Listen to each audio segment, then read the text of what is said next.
ислам шарияты боюнча кыздар канча жашта турмушка чыгыш керек? Караңыз, шарият боюнча балагатка толуп акыл-эси бардыгы турмуш куруп келе ала турганга ишеничтүү күч борбу? Чыкса боло берет. Бирок бүгүнкү күндө азыркы кыздар мисалы турмуш куруп кеткенге бери эле где-то бир 18 жаш эң нормальный жаш го дейм. Мамлекеттин мыйзамы дагы бар. 18 жаштан кийин мейли көпкө чейин кармабай 18, 19, 20 ушул жаштарда чыкса жакшы. Күйгүзүлгөн чачка даарат кусул өтөбү? Кандай күйгүзүлгөн чач? Күйгүзөбү чачты?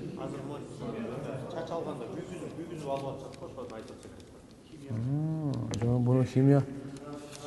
Мындай караңыздар, буга лак-пак коебу, койбойбу? Андай эме? Андай иштек болот, өтө берет анда. Өтө берет анда.